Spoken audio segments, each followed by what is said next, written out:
Hello, my brother and sister of the nations. I most welcome you all my Abu Anna YouTube channel. And today we are going to discuss very important topic.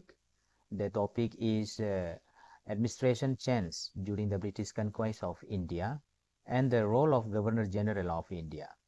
तो आज हम लोग इनका जो governor general of India इनका क्या क्या role होता है, किस प्रकार से वो रोल को इम्प्लीमेंटेशंस करता है, तो हम लोग आज उसको देखते हैं। और सबसे पहले तो हम लोग जो है first governor general of Bengal that is Warren Hasting को हम लोग फोकस करते हैं कि वारेन हेस्टिंग का द्वारा किस प्रकार से उसका एडमिनिस्ट्रेटिव चेंज करता है, एडमिनिस्ट्रेटिव रिफॉर्म करता है। तो मैंने कल थोड़ा बहुत आपको बताया। Warren Hastings, he was the first Governor General of Bengal and appointed in 1772 और 1785 तक उनको वहाँ तक उनका टेन्योर रहता है। तो उनको मेनली जो है जितने भी ब्रिटिश ईस्ट इंडिया कंपनी का जो एडमिनिस्ट्रेशन है उनको पॉलिसी को उसको कंटिन्यूएशंस उनको बनाने के लिए और स्ट्रॉन्ग से स्ट्रॉन्ग पॉलिसी बनाने के लिए उनको governor general of Bengal appointment किया जाता है। तो आपको याद रखिएगा he is the first governor general है। तो क्वेश्चंस में बहुत सारा क्वेश्चन में आ जाता है इनका जो बारे को लेके। तो उनका जो क्या क्या एडमिनिस्ट्रेशन चेंज करता है, पहले एडमिनिस्ट्रेटिव और revenue, judicials, commercials, external relations and social reform भी वो करता है। And first we have discuss the administrative reform. Administrative reform में वो क्या क्या एडमिनिस्ट्रेटिव रिफॉर्म करता है, तो हम लोग उसको देखते हैं। तो ये इंसान जब आने का बाद है हमारा जो डुअल सिस्टम जो डायरार्की है उनको ख़त्म कर देता है। जो dual system was made by Robert Clive. Robert Clive का द्वारा जो ये डुअल सिस्टम जो है बनाता है, उनको इसका द्वारा आपको रॉबर्ट क्लाइव को बनाता है। Robert Clive was made this dual systems. इन्होंने नवाब एंड डिप्यूटी नवाब बनाता है, तो उसको इन्होंने ख़त्म कर देता है। आपका वरन हेस्टिंग जो उनको एबलिश करता है, इन कराता है। एंड उन्होंने क्या बनाया है, उन्होंने एडमिनिस्ट्रेशन चलाने के लिए एक the formations of board of revenue, उन्होंने एक बोर्ड बनाया है। वो बोर्ड का जो काम होगा वो पैसा कलेक्शंस करना है। The collections and collectors of the money, जो जितने भी जो रेवेन्यूज आएगा ये बोर्ड का द्वारा जितना भी रेवेन्यूज है उनको कलेक्ट किया जाएगा। उसके बाद उन्होंने क्या किया है, the reduce the pensions of Shah Jahan in Mughal empire. जो मुगल एम्पायर का जो है जो पेंशंस जो दिया जाता था, तो कहते हैं उसी समय में 20 प्लस या 26 करके उनको पेंशन दिया जाता था। और उनका समय में जो क्या करता है उसको रिड्यूस करता है, जो पेंशन्स को कम कर देता है और कह देता है कि आप मुगल एम्पायर आपका जो पेंशन जो उतना में अब रखिएगा। उन्होंने कुछ अमाउंट रिड्यूस करता है और उससे कम मिल जाता था, तो उसी से आप लोग चला लो। अगर ज़्यादा आप लोग बात करेगा तो आप लोगों को पेंशन भी नहीं मिलेगा। तो उस प्रकार से इनका जो रोल हुआ करता था। तो ये इट इज़ वेरी इंपॉर्टेंट, आप लोग उसको भी जानकारी रखना है उन्होंने क्या क्या फॉर्मेशन किया है। और उसको रेवेन्यू रिफॉर्म क्या क्या करता है। उन्होंने 1772 में जो जो 5 इयर्स के लिए है जो परमानेंट सेटलमेंट्स जो एक आपको जो लैंड को लेके एक सेटलमेंट सेट ऑफ करता है। और वो लैंड का जो एरिया को लेके यहाँ पे हाईएस्ट बीदर करा देता बीट करा देता था। मतलब कि जो एक लैंड का जो एरिया देगा उस लेन में जो बीट कराता है, बीट का मतलब है कि इन लेन को अगर कोई अगर चाहे तो कोई भी अगर चाहेगा तो उसको लेन को आपका एग्रीकल्चर यूज़ करेगा। तो उसके लिए यहाँ से जितने भी जो लोग interested persons they are bid, वो अपना हिसाब से जो बीट करेगा और उनमें से जो जितना भी ज़्यादा पैसा डालेगा, तो उसमें से जो ज़्यादा पैसा डालेगा, जो ज़्यादा हाईएस्ट बीट कर पाएगा, the he will provide the land, the piece of the land, जो लैंड को दे देता है। और वो जब लैंड को देने का बाद जो हाईएस्ट बीदर है उनको 5 इयर्स के लिए एलोकेशंस करता है। और वो जिन्होंने ये लैंड को जीता है, ये जिन्होंने ए इंसान है ये बीत जीता है, और ये ए इंसान जो है 5 इयर्स तक उस लैंड को वो एग्रीकल्चर करेगा, एग्रीकल्चर कराएगा, उसके साथ ही साथ में वो इंसान जो उनको हर साल में उनको 5 इयर्स तक उनको पैसा कलेक्शन करके देना होगा। तो उस प्रकार का उन्होंने ये जो आपका टैक्स सिस्टम्स को उन्होंने थोड़ा बहुत चेंज किया। उसके बाद जितने भी जो कलेक्शंस आता है, ये बीज जो जो बिदर किया, जो बीज लगाया है, जो पैसा बोली लगाया है, उनका पैसा को भी ले लेता है। उसके बाद जो भी कलेक्शंस आता है, जो पर पर ईयर्स जो कलेक्शंस आता है, उन पर ईयर्स में जितना भी कलेक्शंस आता है, उन्हीं कलेक्शंस का पैसा को भी वो अपना आप से रिसीव करता था, अपना बैंक अकाउंट में ज़्यादातर जाने देता था। कहते थे कि उनका समय में काफ़ी करप्शंस होता था। और कहते हैं कि ये जो रेवेन्यू का जो कमिटी बनाता है, और वो कमिटी अगर जितने भी जो कमिटी है, वो जो कैलकटा का जो अंदर में वो कोई भी डिसीजन लेना हो, कहाँ से भी कलेक्शंस करना हो, वो पहले क्या, वो उसको ही कैलकटा का जो गवर्नर जनरल को ही देना पड़ेगा। तो उसका मतलब है कि वो उसका पोस्ट को ऊंचा कर दिया है। तो जितने भी कलेक्शंस आएगा आपका जो बिहार से, उड़ीसा से जितने भी जो कलेक्शंस आएगा, वो कलेक्शन जो उनको गवर्नर जनरल ऑफ बंगाल को देना पड़ेगा। और बंगाल को देना पड़ेगा मतलब डायरेक्टली इनडायरेक्टली इनका पास पैसा जाता है, वॉरेन हेस्टिंग का पास जाता है। ये है वॉरेन हेस्टिंग। तो इस प्रकार से इनका जो एडमिनिस्ट्रेशन जो चलता है। उसका बाद में आपका जो इसका बाद जो जुडिशियल भी रिफॉर्म करता है इनका द्वारा। इस reform, the judicial reform, initially जो जुडिशियल जो पार्ट होता है, the part of the judicial was the hand of zamindar. जो जामिंदर लोगों का पास में वो जुडिशियल्स का जो पावर हुआ करता था, वो जांच करता था। उसको दीवानी राइट कहते हैं। तो नवाब का पास हुआ करता था।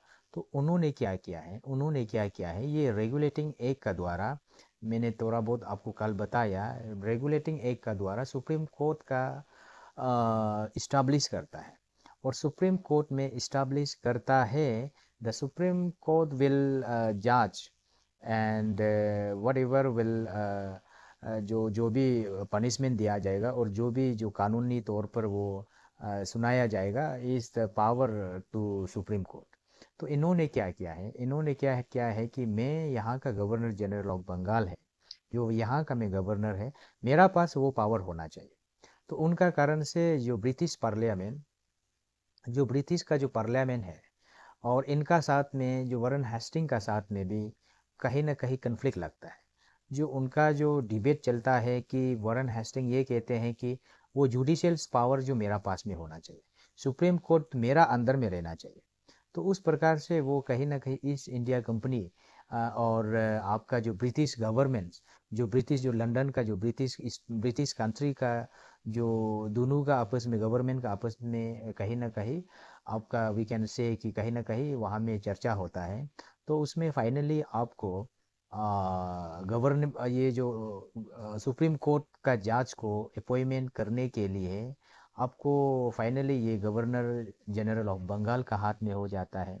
उसी का कारण से ये अपना वॉरेन हेस्टिंग जो है गवर्नर, आपका सुप्रीम कोर्ट का चीफ जज को भी ये अपॉइंटमेंट करता है। कहते हैं कि तो फर्स्ट चीफ जस्टिस हुआ करता था, एम फे या एमफेस हुआ करता था, उनको ये वॉरेन हेस्टिंग का द्वारा अपॉइंटमेंट किया जाता है। अगर उनको अपॉइंटमेंट करता है, इसका मतलब होता है कि जज is the subordinate of governor general of Bengal. जो गवर्नर जनरल ऑफ बंगाल ज़्यादा पावरफुल हुआ करता था। उसके कारण से ये जो है एडमिनिस्ट्रेशन चेंज करता है आपका, कहीं ना कहीं इस modifications of the Muslims and Hindu law, Muslim और हिंदू लॉ को भी उन्होंने कहीं ना कहीं मॉडिफिकेशंस करता है। कहते हैं कि वॉरेन हेस्टिंग ने कलेक्टर बनाया।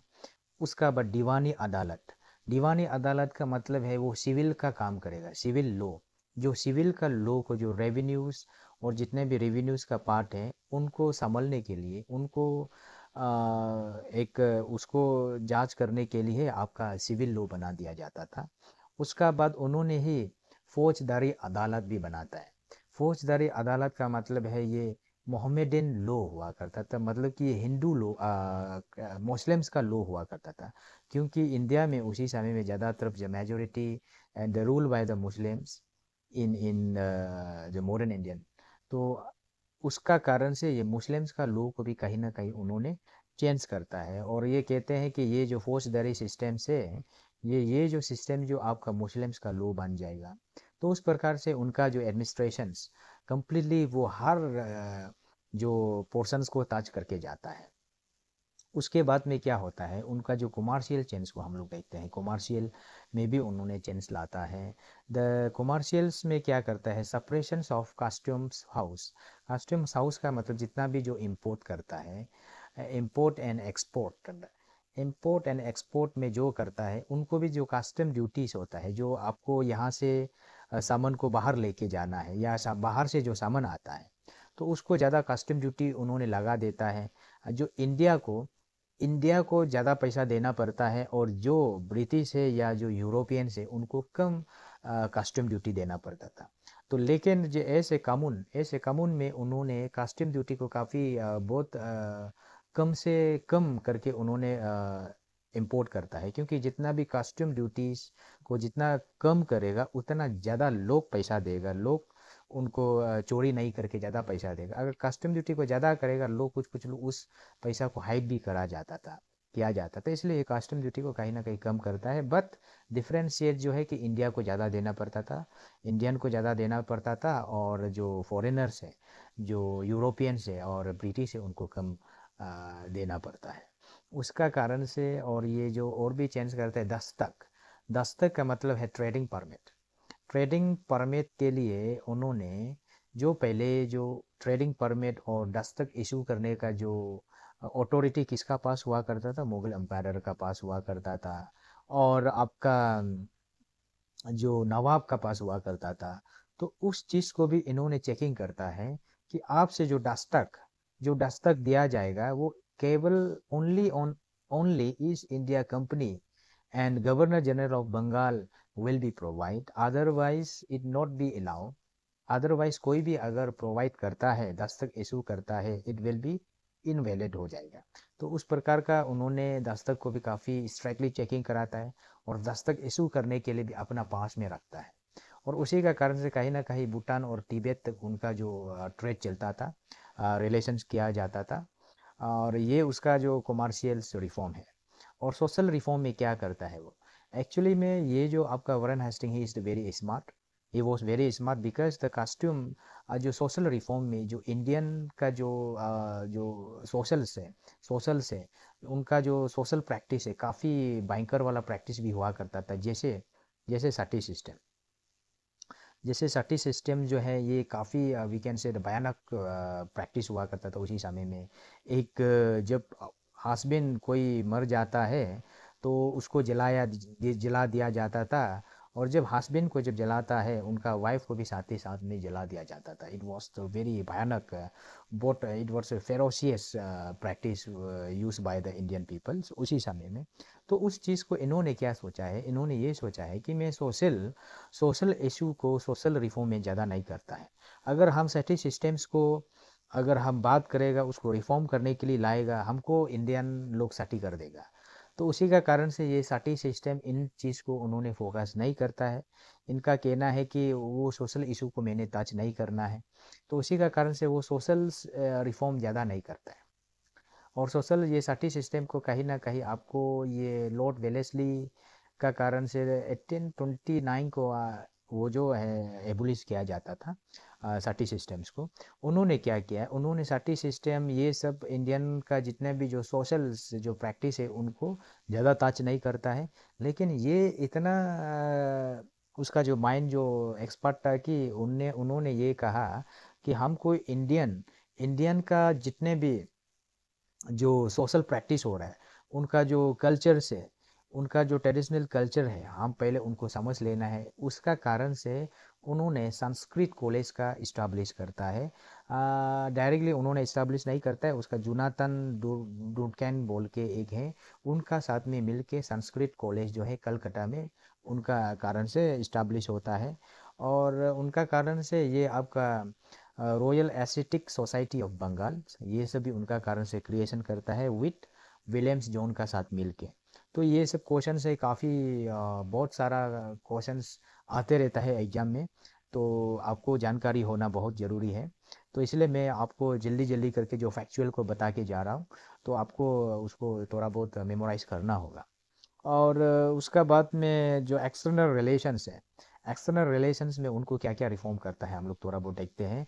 तो आपको मैंने बता दिया है कि the pensions of Shah Alam two, जो मुगल एम्पायर को पेंशन को रिड्यूस करता है, और उनका कारण से जो अवाध का ट्रीटी को अवाध में ट्रीटी करता है, अवाध को कहीं ना कहीं इन ट्रीटी ऑफ बनारस का द्वारा कहीं ना कहीं एनेक्सेशंस करता है। और उन्होंने ही, उनका कारण से ही आपका रोहिंग्या वार होता है 1774, and first Anglo Maratha war was took place उनका समय में। और उसके बाद में सेकेंड मैसूर वॉर भी होता है उनका समय में। और ये सब जो है आपका क्या है कि ये जो पॉलिटिकल रिफॉर्म है, जो पॉलिटिकल को हमने बहुत सारा क्लास लेके उनको बताया कैसे कैसे इनका Maratha war was took place और मैसूर को कैसे ख़त्म किया जाता है। हमने we have made several lectures, we have discuss very detailly. उसको हम लोग नहीं पढ़ते हैं, जो हमारा जो पॉलिटिकल रिफॉर्म है, क्योंकि पॉलिटिकल रिफॉर्म को हमने पढ़ चुका है। और कहीं ना कहीं आपको उसका कारण से ये जो है, जो कल मैंने आपको बताया था, जो गवर्नर जनरल ऑफ इंडिया का, गवर्नर जनरल ऑफ बंगाल का कोर्ट में, गवर्नर जनरल ऑफ बंगाल का कोर्ट में वहाँ पे एक कोर्ट, काउंसिल कोर्ट होता है। उसमें आपका चार, जो फोर जो मेंबर्स हुआ करता था, उस फोर मेंबर्स में से कोई भी चीज़ को डिसीजंस लेना हो, कोई भी चीज़ को डिसीजन लेना हो तो टू थर्ड मेजोरिटी के हिसाब से डिसीजन को लिया जाता है। तो उसी का कारण से ये जो आपका जो चार मेंबर्स का आपस में भी काफ़ी कन्फ्लिक्ट होता था। और उसी कन्फ्लिक्ट में कहीं ना कहीं कुछ कुछ डिसीजंस को लेने के लिए कभी कभी ना कभी कहीं ना कहीं थोड़ा बहुत प्रॉब्लम्स होता था। उन्हीं का कारण से ये चार जो आपका जो मेंबर्स होता है, उस दो इंसान को उन्होंने अपना हाथ में लिया, अपना हाथ में लेके उनको कह देते हैं कि आप मेरे से पैसा लो, लेकिन हमने जो भी डिसीजन लेगा तो आप मेरा साइड में आ जाइएगा। अगर आप मेरा साइड में आ जाएगा तो आपको मैं काफ़ी सारा पैसा दे देगा। तो इसलिए उनको ब्राइब मनी कर देता है, पैसा दे देता है, करप्शंस कर देता है, और उसका कारण से वो जो भी डिसीजन लेता है वो आराम से ले पाता था। और उसका कारण से वो कहते हैं कि इनका कारण से बहुत सारा पैसा कमाया। he was did very corruptions, उन्होंने इंडिविजुअल्स एज इंडिविजुअल्स उन्होंने ज़्यादा पैसा कमाया, कंपनी को कम रेवेन्यू देता था। तो उसका कारण से आपका ये काफ़ी करप्शन चल रहा था। तो उसी समय में आते आते बाय द 1780 तक आते आते उनका इतना करप्शन हो जाता है कि बाय पर्सनैलिटी, बाय पर्सन उनको, उनका पास काफ़ी पैसा हो जाता है। और आपका कंपनी का जो है पैसा जो है जो कम हो जाता है। कंपनी वॉज लॉस, कंपनी थोड़ा बहुत पैसा लॉस में जा रहा था। लेकिन इनका और आपका रॉबर्ट क्लाइव का पास में इतना ज़्यादा पैसा हो जाता है, उसी का कारण से वो हर चीज़ को अपना एकदम अपना सोवरेनिटी को यूज़ करके, अपना दिमाग को यूज़ करके उन्होंने काफ़ी जो रेगुलेटिंग काफ़ी उन्होंने रेगुलेट किया। और रेगुलेट जितना किया है वो अपना बेनिफिट में ज़्यादा तरफ करता है। तो उसको बाय 1780 तक आते आते the House of Commons, the House of Commons में उनको बुला दिया जाता है। बाय द वे आपका ब्रिटिश में देयर वाज टू हाउस, एक हाउस है आपको हाउस ऑफ कामून, एक है the House of Lord, house of Lord और हाउस ऑफ कामून। तो ये ब्रिटिश का जो पार्लियामेंट सिस्टम से, ये आपका जो हाउस ऑफ ये हाउस ऑफ लॉर्ड जो है upper upper house we can say. और इनको अगर हम इंडिया का तुलना में अगर हम उसको कंपेरेटिव करेगा तो ये House of common is the Rajya Sabha, and house of Lord is Lok Sabha. जो लोकसभा एंड राज्यसभा जैसा है, house of Lord and house of common. तो क्या हुआ 1780 तक आते आते उनको हाउस ऑफ कॉमन में बुला दिया गया है। कि कहते हैं कि उन्होंने उनको जब बुलाता है तो उनको कहीं ना कहीं इम्पीचमेंट करने के लिए, या उनका governor general of Bengal, governor से हटाने के लिए कहीं ना कहीं बुला दिया जाता है। वो अंदर से जानता है, जानने के बाद तब जाके क्या होता है, वहाँ का जो मेंबर्स को भी, वहाँ का कोर्ट ऑफ डायरेक्टर्स को भी उन्होंने पैसा दे देता है कि आप हमको ब्रिटिश बुलाया है, पार्लियामेंट बुलाया है, तो आप मेरा ऊपर ज़्यादा चार्ज मत कीजिएगा, मुझे इम्पीचमेंट मत कीजिएगा बोल के उन्होंने उनको भी पैसा दे देता है। कि उनको भी टेबल का अंदर से पैसा दे देता है कि आप मुझे कुछ नहीं कहिएगा या मेरा अगेंस्ट में कुछ ना बोलिएगा। उसका कारण से वाई में भी ये करप्शन करता है। एंड 1785 तक आते आते इनको ये पता चल गया था, ही इज़ नोइंग कि हमको कहीं ना कहीं इम्पीच कर देगा, हमको पोस्ट से हटाया दिया जाएगा। उसका कारण से 1785 तक आते आते वो अपना आप से हमको पहले नहीं हटाने से पहले, इम्पीच में नहीं करने से पहले, हम अपना डाइग्निटी और इंडिविजुअल्स, मेरा जो भी जो कैरेक्टर्स है उनको हम पहले ये कर देगा, उनको हम रिजिनेशंस कर देगा। उसी का कारण से वो 1785 तक आते आते खुद का पोस्ट को रिजन कर देता है, रिजिनेशन दे देता है। कहते हैं कि आप मैं गवर्नर जनरल ऑफ बंगाल नहीं रहेगा, आप ये मेरा रिजिनेशन से मुझे आप रिजन कर दो। उसका कारण से ये इंग्लैंड में जब जाता है उसका रिजिनेशन लेटर देता है, but the parliaments and the Lord of house of common and house of Lord, दोनों का जो पार्लियामेंट में भी, ब्रिटिश पार्लियामेंट में उनको कहीं ना कहीं वो एक्सेप्ट नहीं करता। कहते हैं तुम रुक जाओ, हम तुमको तेरा रेजिग्नेशन क्यों लेगा, हम आपको पहले इम्पीचमेंट कर लेगा।